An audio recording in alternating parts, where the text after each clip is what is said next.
Hi, welcome back to Detective and Mystery Fiction. If you enjoy my content, please consider hitting the like button. It's the only way the YouTube algorithm notices me.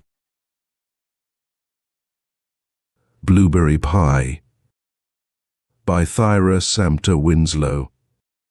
The Black Mask, August 1922. Chapter 1. The Lawrence Martins were at breakfast. It was a most charming domestic scene. The dining room, though small, was 1/4 of the Martins' North Side Chicago apartment. The table of black enamel was set daintily with a blue and white runner and blue and white Canton china. In the center was a vase holding 4 jonquils. The blue and gold cretonne curtains made the thin March sunshine seem almost as gold as Irma Martin's smooth bobbed hair. The Martins had been married just 4 months. Irma Martin turned the toast in the electric toaster at her elbow. She poured coffee. Then, her hand trembling a little, she picked up the morning paper and started to read. Martin was already scanning the headlines of his own newspaper, which he would read more thoroughly on his way to the office. He glanced at his wife. "Irma," he said, and then, as she didn't answer, "Irma." "Speak to me?" She looked over at him. "What's the matter, dear?" he asked. "You look pale. I don't believe you slept well. I heard you tossing." "You're a darling to worry." She smiled at him. "It's really nothing. I was, a little restless. Not sleeping makes me pale, I suppose." He looked at her hand holding the paper. "Why, child, you're trembling." She got up, went over, put an arm around his shoulder, and rested her cheek against his hair. "You are nice," she said. "I think it's just nerves. But I'm lots better than I was. You said so too. You watch. I'll improve. I'm the nervous sort. All my folks were too." "What have you got to be nervous about? A beautiful spring day." He honestly believed Irma. If you didn't read the papers so much, got your mind on other things, reading things like this.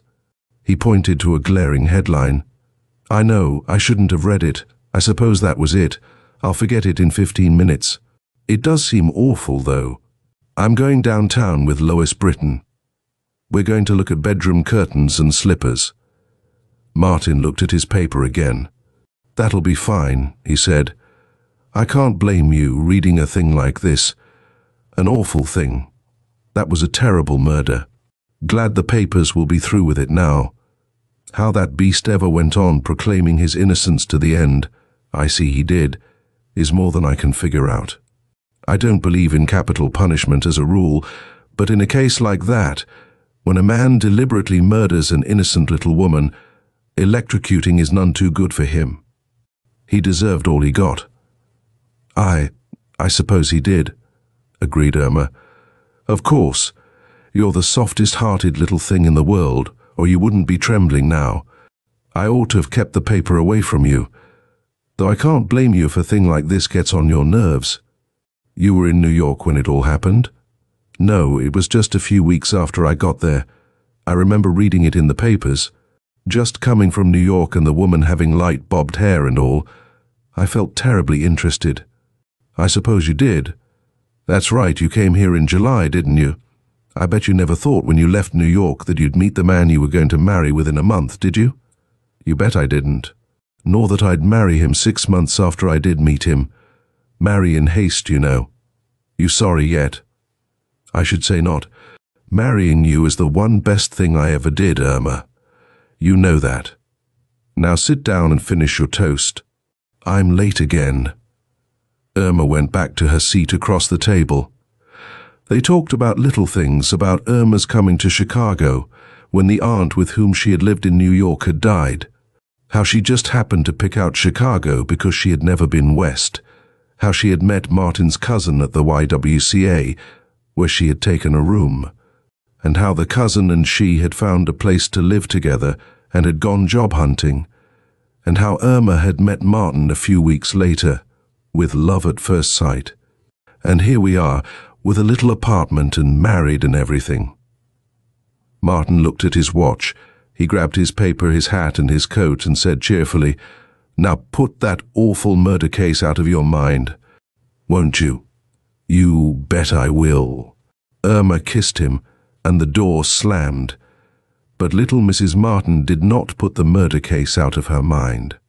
She sat there with the paper before her and read over that awful headline. "Dennison pays penalty for crime. Electrocuted at Sing Sing yesterday for murder of Irene Graham." Then, under an ossining dateline, followed the full details of the electrocution, the crime, and the trial. Irma shuddered as she read the story to the end. The last day of the condemned man, the resume of the brutal deed. It was enough to make anyone shudder.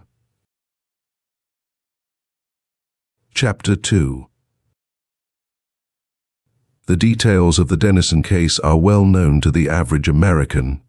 For the average American is a newspaper reader, and no reader of newspapers could neglect the fruity details of that tragedy. It contained all of the elements that captivate newspaper readers. A fairly well-to-do young man of around 30, just before an announcement of his engagement to a young woman in his own social set was to have been made, murders the young woman, hardly more than a girl, with whom he had shared an apartment for 2 years previously. The details, the murder itself, the plan to make the murder look as if a burglar had committed it, the little things which the murderer could not foresee but which proved his guilt, the trial, and now the electrocution, were all spectacular, fascinating, in a morbid, gruesome way. The first the public knew was on a morning in July. The people in the apartment building in the West Hundreds were alerted by their sense of smell that something was wrong. Horribly unpleasant, right from the start. The janitor and then a plumber visited several apartments and found nothing. The plumber decided the unpleasant odors came from an apartment on the 3rd floor. This was occupied by a Mr. and Mrs. Stuart Dennison. At least, they were supposed to be Mr. and Mrs. Dennison, though the acquaintances of Mrs. Dennison, who was a friendly little soul, knew that no marriage existed, that the girl was really named Irene Graham. Realizing that the irregular relations were but one of the incidents of city living, the neighbors thought none the less of Miss Graham. On the contrary, their own regular lives bored them, and they rather welcomed her. She was a pleasant, frank little thing, always telling them little confidences, asking advice. Until just a few months before, she had been awfully happy, full of gay little stories. Since then, she had been wistful and sad because Dennison was no longer kind to her. When the plumber wanted admission into the Dennison apartment, the janitor, a fellow by the name of Schmidt, told him that there was no one at home there. He himself had been told by Mrs. Dennison that she and Dennison were going away for a vacation of several weeks. Mrs. Dennison had been quite excited about going. In fact, Schmidt had brought up from the basement 2 trunks and several suitcases. One of the trunks had left in the morning, a whole week ago. He'd seen it leave. The other one had gone away later in the day, and then Mrs. Dennison had had it sent back from the station. She had met him in the hall, he remembered, and told him that the second trunk had contained bedding which they weren't going to need after all.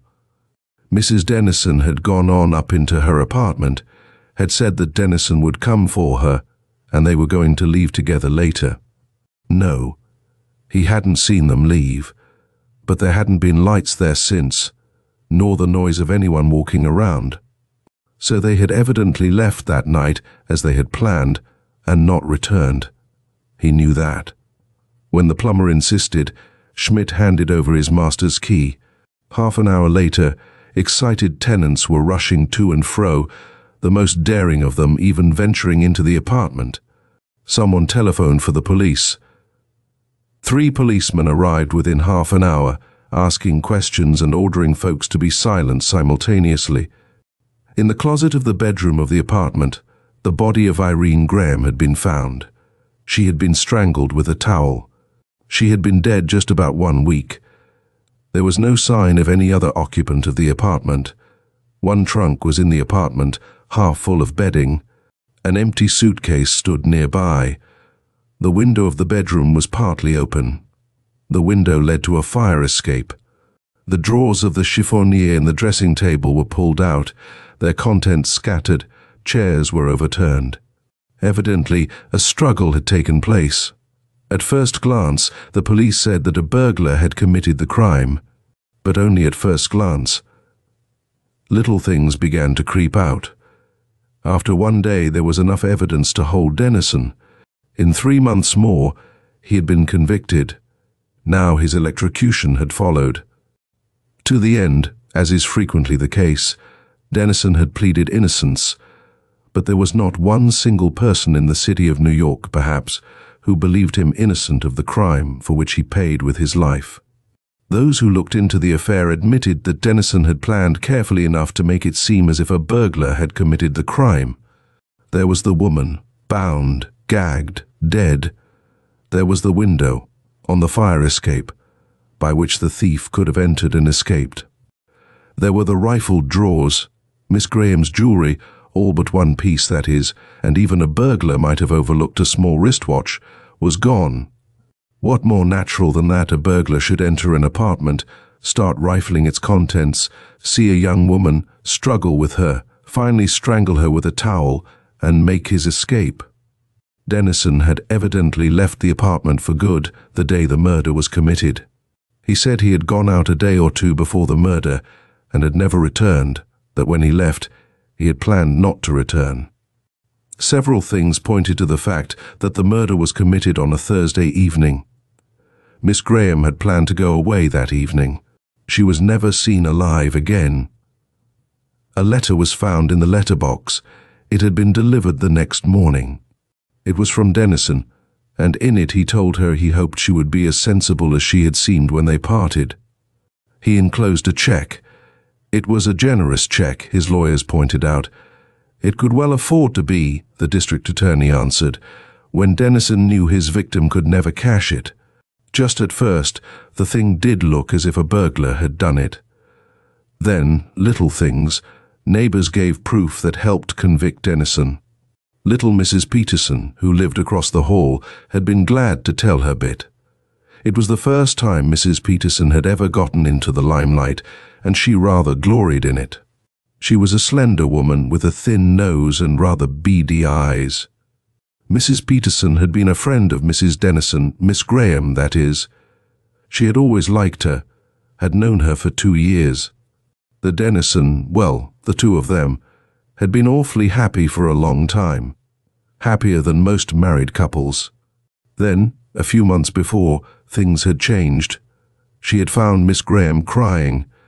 Finally, Miss Graham admitted that Dennison was no longer kind to her. He was cruel, awfully cruel. He threatened to leave her. He said he was in love with another woman. Miss Graham had done all she could, cooked the things he liked best. She was a good cook, a nice little woman, quiet, well-bred, pretty too, with short, light-bobbed hair. Mrs. Peterson would never forget how she looked when she saw her there, dead, her blonde, bobbed hair, her poor stained fingers, her little stained apron. Yes, the quarrelling had gone on, got worse all the time. Then a couple of days before, the end, Miss Graham had cried all the time. But that morning, things had changed. Miss Graham had come to her, awfully happy, to say that Dennison and she had made up, that they were going away on a 2-week vacation up in Westchester. They'd have a lot of fun. The janitor brought up the trunks. She didn't know just when. Dennison's trunk and Miss Graham's, of course, the very one in the apartment. Miss Graham and she had gone down at the same time to answer the postman's ring, and later, Miss Graham had called her in as she packed, and she had stood and watched her. Miss Graham had packed blankets for use in the cottage. Miss Graham had told about using a cottage belonging to a member of Dennison's firm. The other trunk was packed then. It left early Thursday morning. Miss Graham had gone out into the hall with the boy, and coming back had said she had told him to come later for the other trunk. Later, Mrs. Peterson remembered, the square trunk had gone, though she had seen it come back too. Miss Graham had opened the door for it, and she had spoken to her again. "Just think," she had said, "we won't need this trunk after all. There are plenty of blankets at the lodge, and as we have got a long automobile trip at the other end, there's no use taking it. All that bother for nothing." Mrs. Peterson had stepped into the Dennison apartment for a moment. Miss Graham had been, yes, she had been baking blueberry pie. The pie was just finished. Miss Graham had said that blueberry pies were Dennison's favorite dish. Miss Graham didn't care much for it herself. Dennison wouldn't have a homemade one for a couple of weeks, and blueberries might be gone by the time they got back, so Miss Graham was making one for his dinner. She didn't want to cut it now, but she'd bring Mrs. Peterson over a piece later. Miss Graham had worn that little gingham house dress, with the blue apron over it, the clothes she had been found dead in. And her fingers, even then, had been stained with the berries from the blueberry pie. Mrs. Peterson never saw Miss Graham again. Never, that is, while she was alive. She had looked at the body to identify it, if identification were needed. She had seen the bobbed blonde hair, the little berry-stained apron, the terrible berry-stained fingers, after a whole week. She had seen the pie again, too, there on the kitchen table, with its one piece missing. Mrs. Peterson's evidence was important. But there were other things. The watch, for one. Another neighbor, a Mrs. Grant, had told eagerly about the watch. She, too, had seen Miss Graham that very Thursday, that afternoon. She, too, had heard about the promised vacation. Miss Graham was coming in, and in the lower hall, they had stopped and talked. Miss Graham's arms were full of bundles. "I'm going to bake a pie," she had said. Miss Graham had asked the time and mentioned that Mr. Dennison was having her watch repaired, would bring it home that night. She was lost without it. Miss Graham usually wore a small wristwatch. Yes, Mrs. Grant had seen it frequently. Yes, the one they found on the dressing table. Miss Graham had glanced at her bare wrist. Instinctively, Mrs. Grant remembered. She had said how she would have hated to be away 2 weeks without a watch. Mrs. Grant hadn't seen Miss Graham again, but she had seen the watch again, there on the dressing table, and later in the courtroom. Yes, she had glanced at the body with its tumbled light short hair, its familiar little apron, a terrible thing. You can't tell what your neighbors will do these days. Dennison had seemed like such a nice fellow. Another neighbor testified, a fellow named Felix, who lived on the floor above. The evening that the police decided the murder had been committed, Thursday, he had been coming upstairs to dinner about 5:30. He had left the office early. When he had heard furniture falling, heard a woman scream, her screams did not sound as if they were those of a woman being attacked by a stranger. On the contrary, he had heard distinctly, "Oh God, what are you doing, Stuart?" And then, "Oh, Stuart, oh God." He had told his wife that when he got upstairs. They had decided it was a family quarrel, not serious enough for a stranger to interfere. They had talked about the Dennisons, what a nice little thing she was, how she had been crying lately.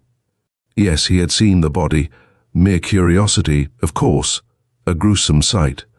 Of course he had recognized it. He'd have known that bobbed hair any place. Of course, the state the body was in, he hadn't looked long, but that was the least. Identifying the body, poor little girl, it just shows the wages of sin. The evidence hedged Dennison in, closer and closer. If it hadn't been for Margaret Harrington, though, he might have pulled out somehow. Margaret Harrington had been engaged to be married to Stuart Dennison. She was ready to announce the engagement. She had expected him to call on her that Thursday evening. He was to come about 6, and they were going out to dinner.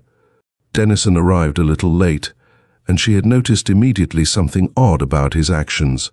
One thing, especially, his mouth and teeth were stained blue, as if from blueberries. She had teased him about it. He had seemed nervous, and instead of laughing it off, hadn't even admitted eating pie, but had quickly changed the subject. The evening had passed as they had planned. She had seen Dennison several times during the week that followed. He had seemed about as usual, but nervous too. Then, A week later, when Dennison was arrested, when she had read that on the kitchen table of his apartment had been found a blueberry pie with a piece cut out of it and the slice missing, she had felt that to her had been given the last link in the chain of evidence. So she had gone to the district attorney with her knowledge. She had given up Dennison, of course, as soon as she heard of the murder. It was not only on account of the murder that she had given him up, it was on account of the whole ugly affair. He had never told her about Miss Graham, about another woman. She might have forgiven him in the beginning if he had confessed, but to have kept on with the other woman while he was calling on her, making her think he cared only for her, that seemed quite as bad as the tragedy itself. So she had felt that she must not shield her former sweetheart. Her own conscience demanded that she tell what she knew about the pie. Chapter 3.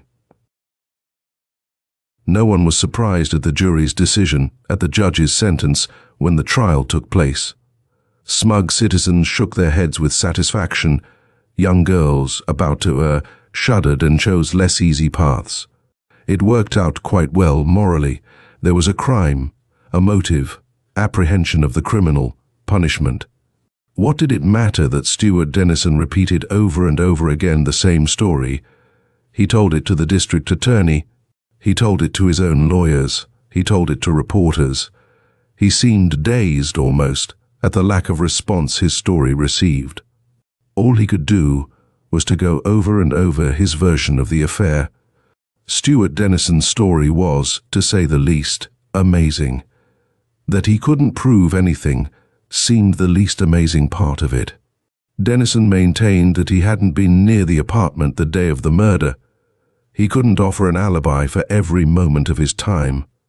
He had been in and out of his office and his club, but he was always going in and out. He had occupied his room at his club, but then he had always kept a room there and used it more or less. Most of the club members had been away. Those who had been at the club could not testify when they had seen him. His story was simple, too simple even for those who wanted to sympathize with him. He hadn't been near the apartment, that was all. The watch. Yes, he had given it to Miss Graham on a previous Christmas. To his knowledge, it had never been broken or mended. How could he prove that? He couldn't. He maintained that he had left the apartment the evening before, that Miss Graham definitely knew that he was not going to return. He had packed his trunk before he had gone, had sent for it. It had been taken to his club, as he said. Vacation trip? He knew of no vacation trip, had planned none. He couldn't understand Miss Graham saying anything about that. The second trunk, the same thing. The little woman with the blonde bobbed hair, the one person who could have proved him wrong or right, was buried long before the trial began. Dennison did explain about the blueberry pie in a way, a peculiarly ineffective way, everyone thought. On the way to Miss Harrington's, he had passed, he said, a small pastry shop. In the window he'd seen some blueberry pie. It was near dinner time, he knew that. But he was fond of blueberry pie. He had gone into the pastry shop, eaten a small piece of pie.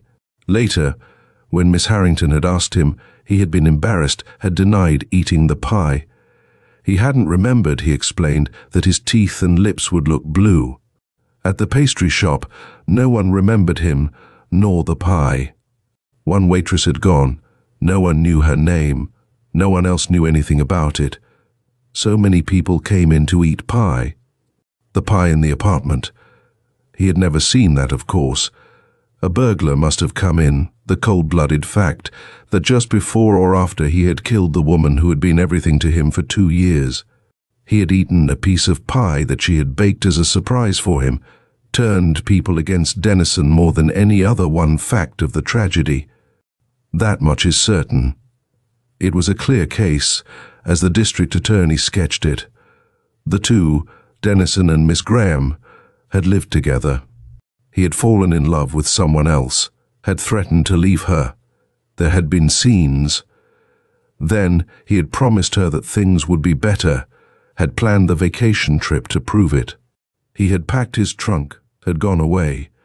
Miss Graham, all eager for his return, had packed the big trunk, sent it away, had probably telephoned him, found out the trunk was not needed, got a wagon to call for it and bring it back. Then had returned and had baked the blueberry pie. Coming in about 5 on Thursday, Dennison had found her waiting. They had quarrelled. He had murdered her, perhaps without meaning to do so. The deed done, he had tried to get out of it, had disarranged things, tumbled the dressing table drawers on the floor and bed, opened the window, taken the simple jewelry. Sometime during the hours he spent there, he had taken the watch out of his pocket, then had forgotten to steal it. Before or after the murder, he had eaten the pie. He had thrust the body into the closet, washed his hands, straightened his hair, had left the apartment to call on his fiancée, Miss Harrington. A terrible, brutal deed. No wonder he was electrocuted for the crime. No wonder people shuddered as they read avidly details of the affair. It was brutal. It was a remarkable case, too. Perhaps it was most remarkable, though, because it happened not to be true in any particular. Chapter 4. It was over. When Irene woke up, she realized that. When Dennison packed his trunk the day before and told her that he was not going to return, she knew that he would keep his word. She hadn't been able to hold him.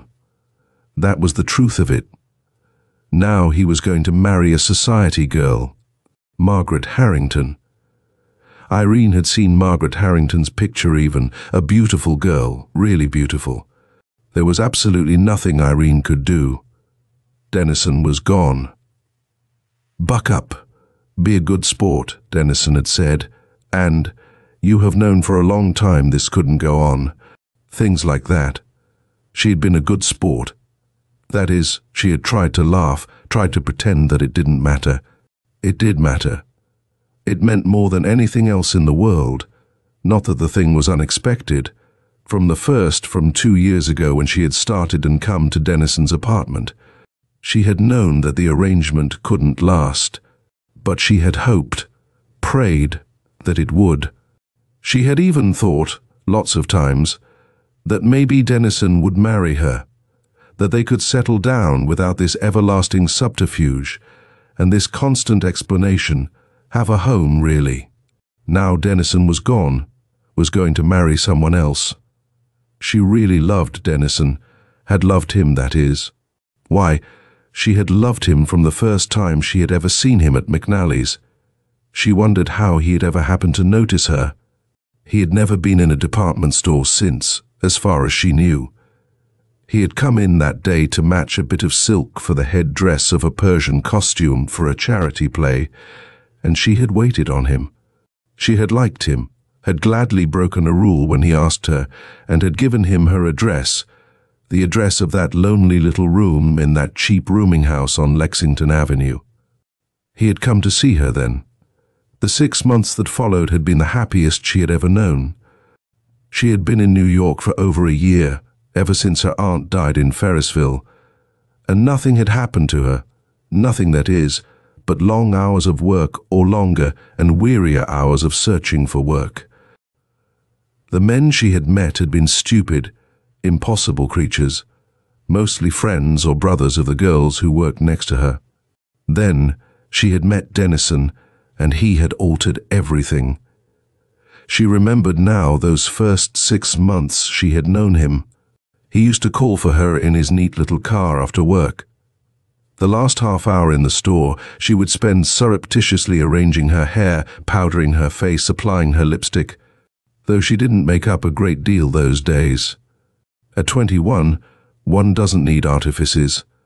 Then they'd go to funny little restaurants Dennison knew about, Italian places where you'd get awfully good things, little French places, a Swiss restaurant uptown. Sometimes Dennison would take her home then, if you can call a rooming house home. Sometimes they'd go to the theater. Then Dennison had an accident with the car and sold it. After a few weeks, there would creep into his talk the desire to be with her when no one was around, his want to have her to himself. "How can I talk to you," he'd say, in a movie theater or in restaurants or parks? Am I never to have a minute of you to myself? It seemed not. Then he suggested his apartment. Until then, it seemed, Dennison had shared an apartment with another chap. Now the other man had left New York. You'd feel more at home up there, Dennison had told her. He'd beg her to come up, fix him a cup of tea, be comfortable, where he could hold her hand if he felt like it. She had hesitated. She had been a simple little thing then. She had gone, of course. They would get dinner together after that, bringing in a hot roasted chicken and crisp fried potatoes from a rotisserie and preparing a salad themselves. Dennison could make a couple of salad dressings. They would buy French pastry and make coffee. Evenings were happy, though always over them hung the fact that Irene had to hurry away, had to be up early the next morning, was afraid of kisses that frightened her. "Why do you want to go?" Dennison would ask. "You know I love you. Can't you let me take care of you? I hate to think that my girl has got to go to a horrid little room when she could stay here with me instead. I don't want my girl to work all day." That was it, his girl. She had cared for him. She knew that. With his arms around her, the soft lamps, the pot of hot coffee, the occasional cocktail, it hadn't been easy to go. One night it began to rain. She could have gotten a taxi, of course. She had gone home in taxis other nights. But Dennison's arms were around her, his lips pressed to hers. She was comfortably drowsy and awfully happy and young. The next day she went back to her room, packed the square trunk, told her landlady she was going to share an apartment with another girl. She gave up her position at McNally's 2 years ago. Dennison had been all she had dreamed he would be that first year, tender, affectionate, thoughtful. Then little things began to creep in. He would object to things she'd say, to the way she laughed. He corrected errors of speech rather impatiently. But even then, he was good. It wasn't until this last year that he didn't come home every evening. He took a room at his club. It was lonely then. If she had been another girl, another sort, Irene felt she might have gone with other men. She didn't. She stayed in the apartment, waited. Dennison was no longer thoughtful nor affectionate. He found fault, didn't like the way she did things. She tried hard to arrange the table daintily, pored over cookbooks, spent hours preparing foods he was especially fond of.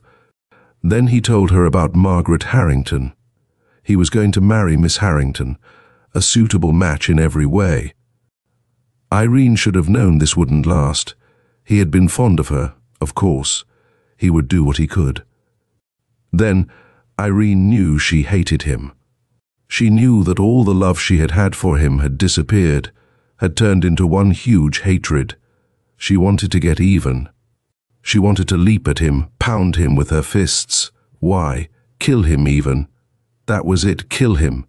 She remembered something she had read in the Bible. She thought it was, "Hell hath no fury like a woman scorned." She thought that was it. Well, he had scorned her. She wanted to get even. Chpeta 5 now. Dennison was gone. Lying in bed, Irene thought of him. How could she get even? Of course, she could kill him.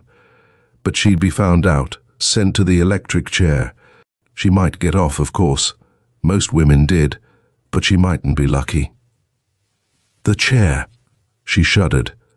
Someone had told her once that a few hours before a person was electrocuted, he was doped so that when the time came, he was scarcely conscious of what was happening. That was the reason cowards appeared brave at their death, her informant had said. Maybe that was true. She didn't know. Even so, she didn't want to be electrocuted. She'd be found out, of course, if she killed Dennison, or if she killed Miss Harrington. Anyhow, it wasn't Miss Harrington she wanted to get rid of after all. Miss Harrington was just a part of a game, as she was part of a game. No, definitely, it was Dennison. She must get even. Kill him? She knew she couldn't actually kill him, though, at that. How could she, a poor, friendless little thing, get even with anyone? She didn't have any influence of any sort. She had lived so entirely for Dennison these 2 years that she hadn't kept up with her acquaintances from the store even.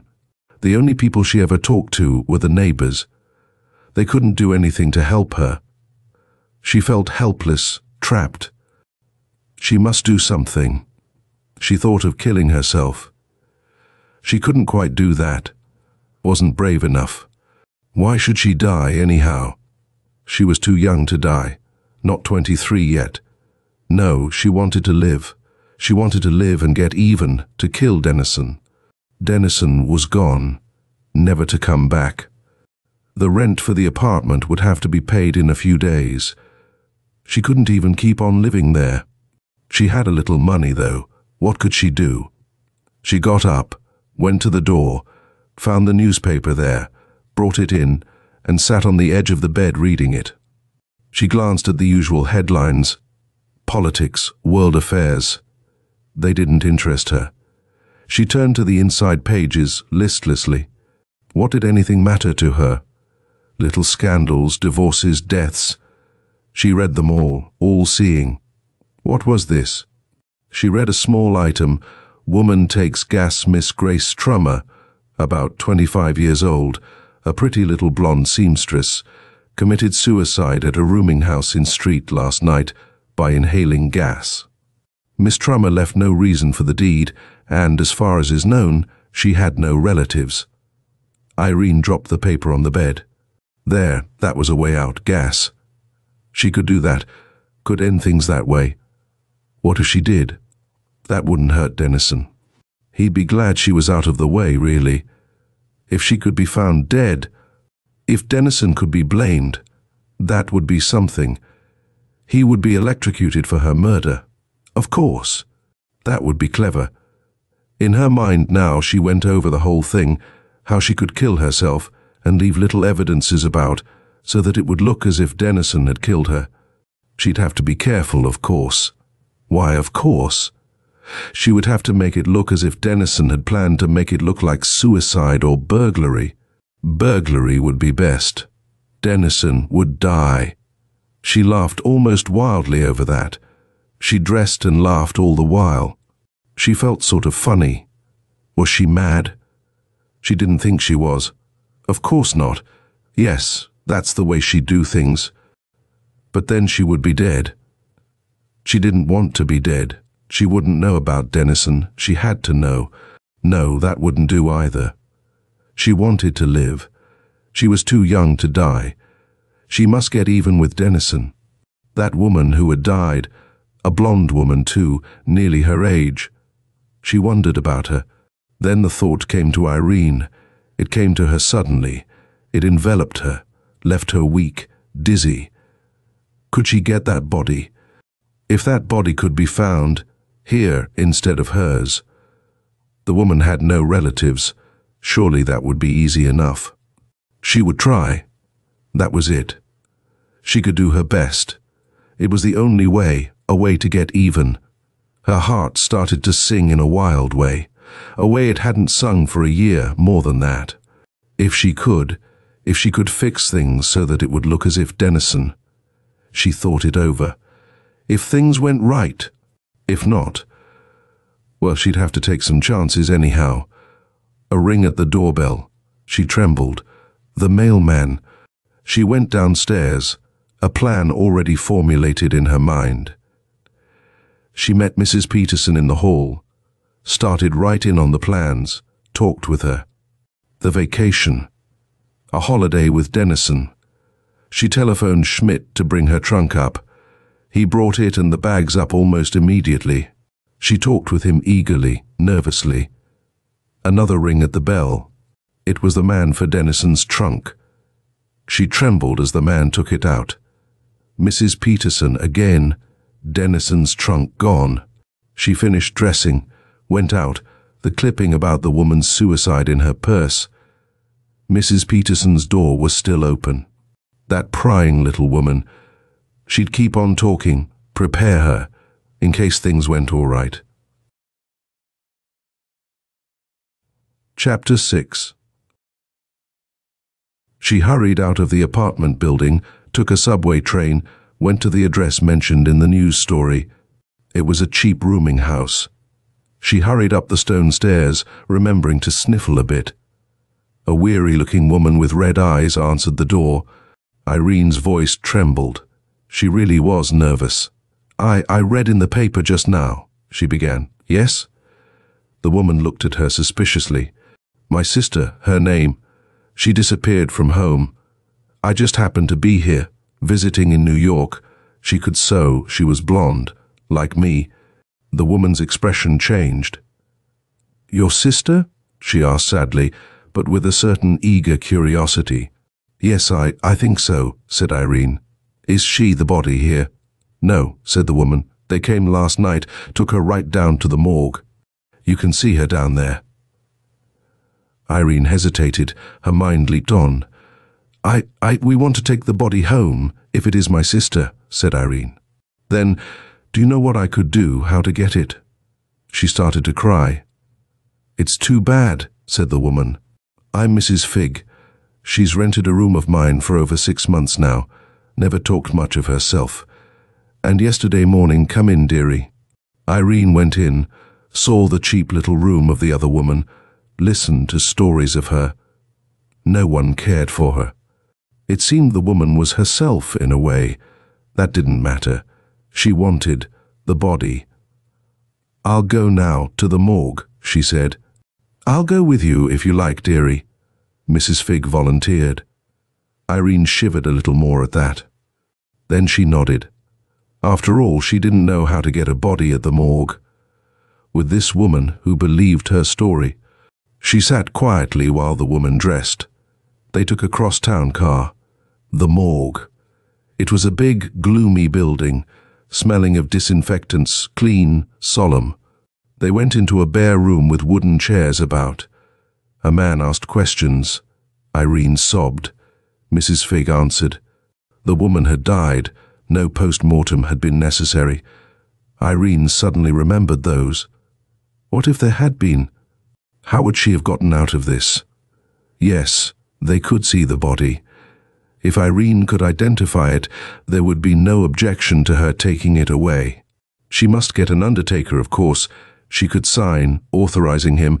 He could take it to his shop, embalm the body, have it shipped to her home out of town.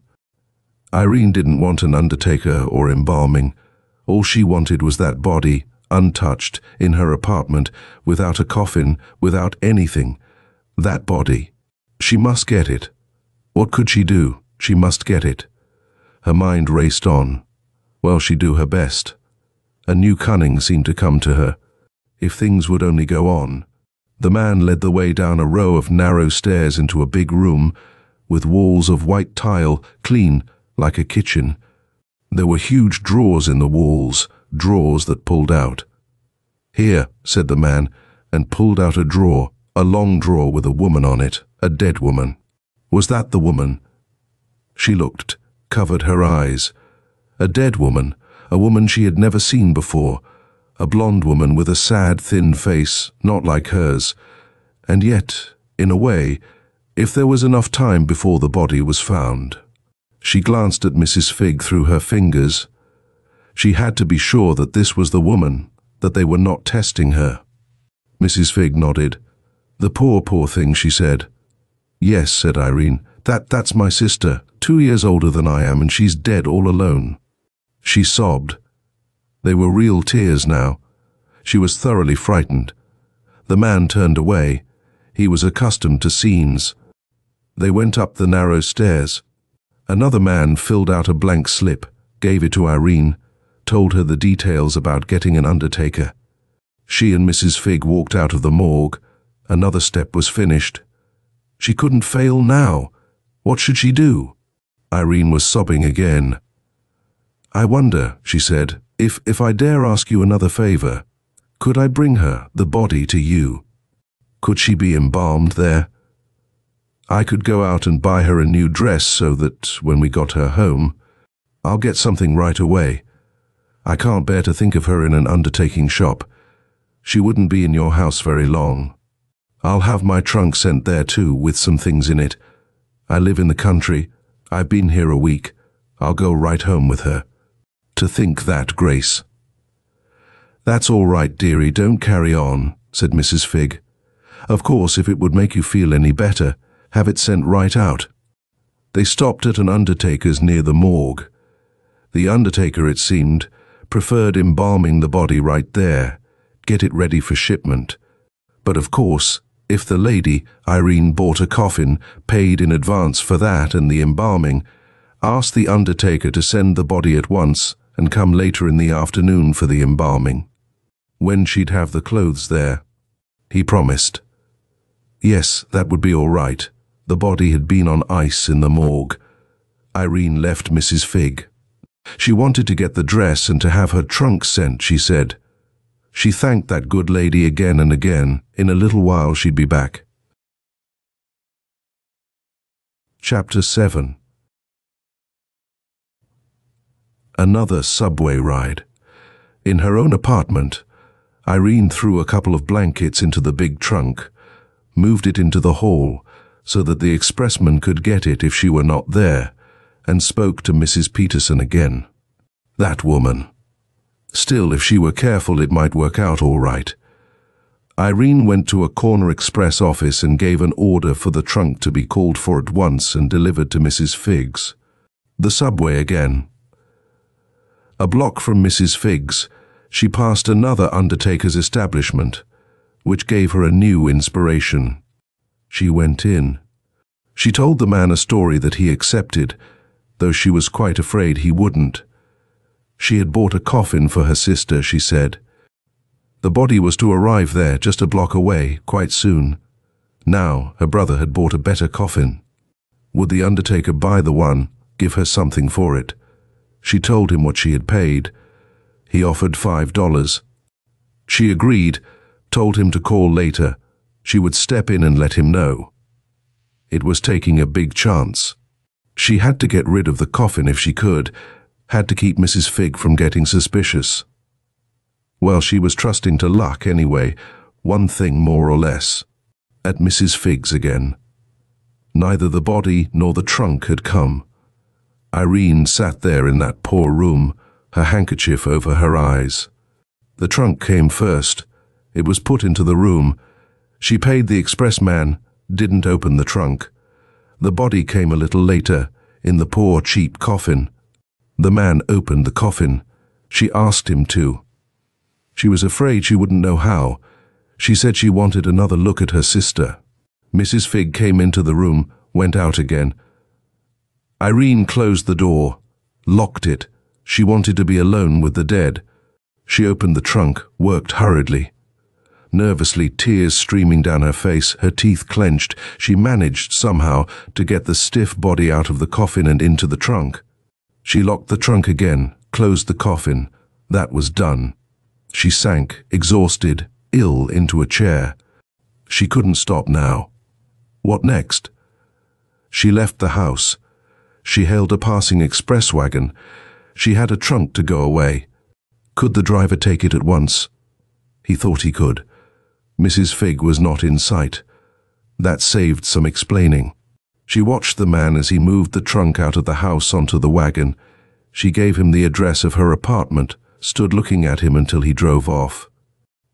Irene stopped at the undertaker's again, the one on the corner. She told him to get the coffin now, at once. Yes, she would come back for the money later. She couldn't, of course, but that. She went into a drugstore opposite and called up Mrs. Figg. She had gotten the telephone number from the telephone in the hall.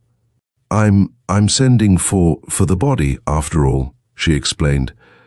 "The man is on the way. I couldn't stand to have things done there, after all. I'll write a note." "Thank you."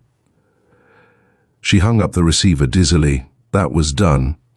If the undertaker could only get the empty coffin out without Mrs. Figg suspecting connecting things, Mrs. Figg might wonder. Even so, she'd never do anything if the coffin was taken away. Well, there was nothing she could do about it. She took a taxicab this time. She was too weak for the subway. She sat there on the edge of the seat, her fingers clenched. She stopped the taxi on the corner, got out. She had left her watch at home. She wondered about the time. The wagon would be slow. He had 2 other trunks to deliver, she knew. She must do something to kill time, until the trunk came, until dark even. What could she do? Why, she'd bake a pie. Of course. She stopped in at the grocer's. She saw some blueberries, bought some of them. A blueberry pie, Denison's favorite pie. Why not? It would look so domestic. With the bundles in her arm, she came into the apartment building. She met Mrs. Grant and talked with her. She thought of the watch, put that in. That was a good bit. She put on her house dress and an apron. She got to work with the pie.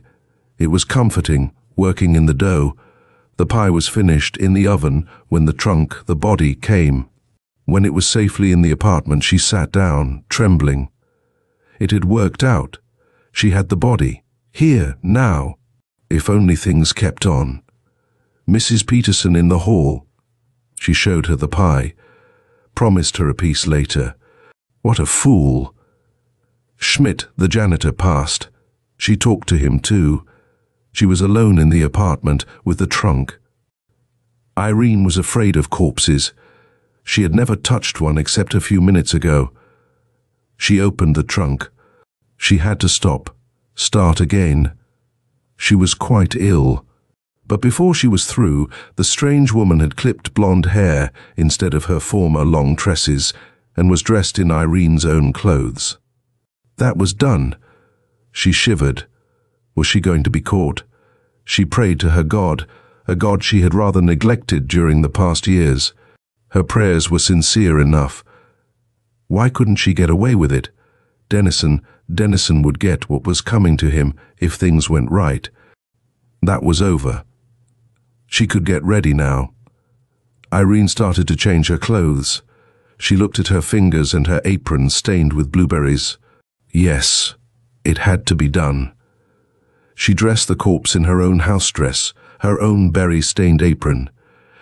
Then, her fingers wet with berry juice, she stained the fingers of the dead woman.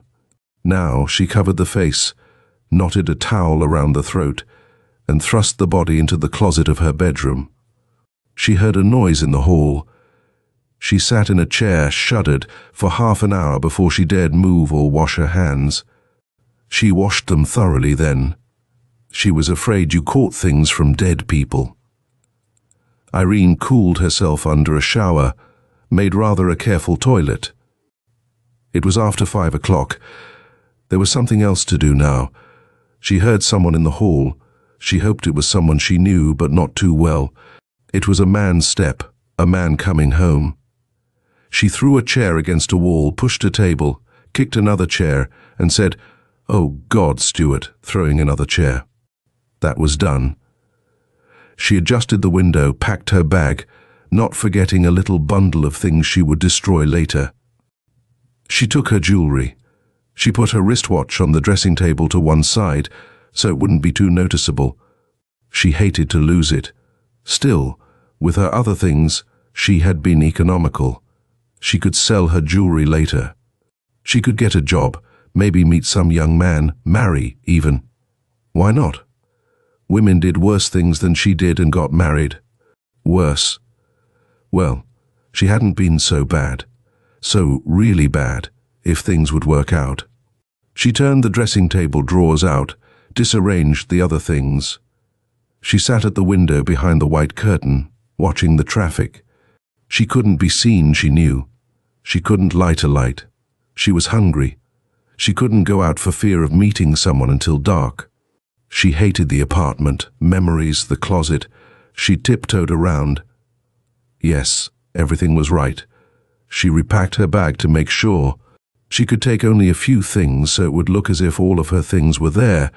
No one knew just what she had. The bit of paper in the corner of it, the woman's hair, her clothes. She touched it gingerly. She could get rid of that easily enough. Yes, the signs of disorder, the window. The police wouldn't think it was a burglar. They were just clever enough for that, yet, she hoped, not too clever. She felt around, felt the familiar things. She could see a little from the street lamp outside. It was nearly time to go. Dennison. Would things come out the way she had planned? The apartment, the closet. Did she dare? Dare? She had to now. There was nothing else to do. She started to sob, kneeling at the side of her bed. "Oh, Stuart," she sobbed. "Come back to me, come back to me. Oh, God." She could leave now. She could get a ticket, go on to Chicago. That would be best. She didn't know anyone in Chicago. It was surprising how few people she knew anywhere. In Chicago, she'd go to the YWCA, take a new name, find a position, even let her hair grow, maybe. A new name? Any name. She'd think one up. Only she mustn't change her initials. That would be bad luck unless she got married. Any name but Irene Graham. She pinned on her hat. She could go now. She was hungry. She went into the kitchen where, in the dim light, she saw the pie she had made. Why not take a piece? She didn't care much for blueberry pie. She wondered now why she had bothered, how she had had the nerve to make it. Why not eat a piece, as long as it was there? They might blame a neighbor, the police, anyone. She cut a piece of pie, ate it. It was good pie. Too good for what it was made for. To think of all the pies she had made during the 2 years. For Dennison. Stuart. She had loved him, really had. Well, he'd get what was coming to him. She'd forget it all, these 2 years. Stuart Dennison, the apartment, the closet. She opened the front door carefully. There was no one in sight. She closed the door after her quietly, and suitcase in hand, went out to catch her train. Chapter 8. The newspaper dropped from Irma Martin's fingers. So it was over. Really over. Dennison was dead. He had paid for his crime with his life, as the newspapers had said. Mrs. Martin shuddered. She must get over being so nervous. She knew that. She stood up, began to gather together the blue and white breakfast dishes. Funny. She laughed, a bit mirthlessly, to herself. Funny that she had happened to eat that piece of blueberry pie. End of Blueberry Pie by Thyra Samter Winslow.